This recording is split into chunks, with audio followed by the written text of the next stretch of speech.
கன்னியாகுமரி மாவட்டம் தக்கலை அருகே பாதை பிரச்சினை காரணமாக நள்ளிரவில் முகமூடி அணிந்து வந்த மர்ம கும்பல் இரும்பு கேட் திருடிச் சென்ற சம்பவம் அதிர்ச்சியை ஏற்படுத்தியுள்ளது.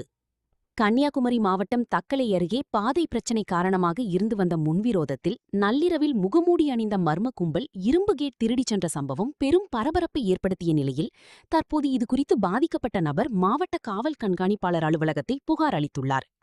கன்னியாகுமரி மாவட்டம் தக்கலை அருகே பிலாங்காலை பகுதியைச் சேர்ந்த டினிஷா இவர் கணவருடன் வசித்து வருகிறார். இவருக்கும் கணவருக்கும் சொந்தமான பட்டாவின் நிலத்தில் எல்லை பாதுகாப்பிற்காகவும் அத்துமீறி நுழைவதை தடுப்பதற்காகவும் பாதையின் முகப்பில் இரும்பு கேட் அமைக்கப்பட்டிருந்தது. அமைக்கப்பட்ட நாள் முதலே அதே பகுதியைச் சேர்ந்த சில நபர்கள் தொடர்ந்து எதிர்ப்பு தெரிவித்து வந்துள்ளனர்.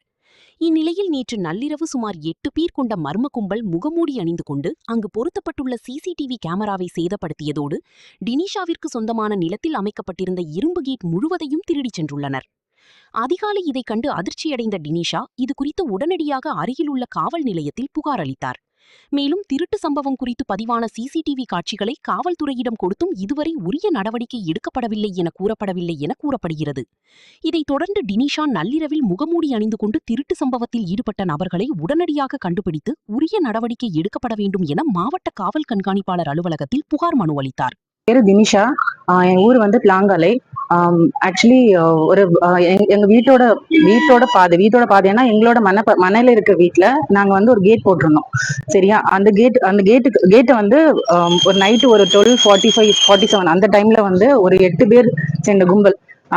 இது வந்து ஏற்கனவே ஒரு ப்ராப்ளம் போயிட்டு இருந்தது. அந்த கேட் போடக்கூடாது அப்படின்னு சொல்லிட்டு அந்த ராஜபிரதாப் அப்படிங்கிற அவரோட இன்ஃபுளுன்ஸ்ல ஒரு 8 பேர் சேர்ந்து அவங்க வீட்டு முன்னாடி பைக்கை நிறுத்திட்டு எங்க வீட்டுல அந்த கேட்டு ஃப்ரண்ட்ல வந்து கேமரா எல்லாத்தையும் திருப்பி வச்சுட்டு அந்த கேட்டை வந்து அறுத்து எடுத்துட்டு போயிட்டாங்க. ஸோ இதுக்குதான் கம்ப்ளைண்ட் கொடுக்கறதுக்காக எஸ்பி ஆஃபீஸ் வந்திருக்கேன்.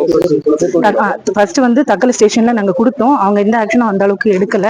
ஸோ அவங்க ஏற்கனவே அவங்க கொடுத்துட்டாங்கிறத மட்டும் தான் அவங்க சொல்லிட்டு இருக்காங்க. அவங்க கொடுத்தது என்னன்னா கேட்டு போடக்கூடாது அப்படின்னு கொடுத்தாங்க. ஆனா அந்த கேட்டை வந்து அறுத்து போறதுக்கு 8 பேர் சேர்ந்து இதெல்லாமே நாங்க காமிச்சிருக்கோங்க. ஆனா அதுவும் அவங்க எதுவும் ஆக்ஷன் எடுக்கல. அவங்க வந்து வரும்போது யாருன்னு தெரியல. அந்த 8 பேரும் முகமூடி அணிஞ்சிருந்தாங்க. முகமூடி அணிஞ்சு நிறைய டூல்ஸ் எல்லாம் கையில வச்சுதான் வந்து அதை எடுத்துட்டு போனாங்க. ஸோ என்னோட பாதுகாப்புக்காக தான் கம்ப்ளைண்ட் கொடுக்க வந்திருக்கு.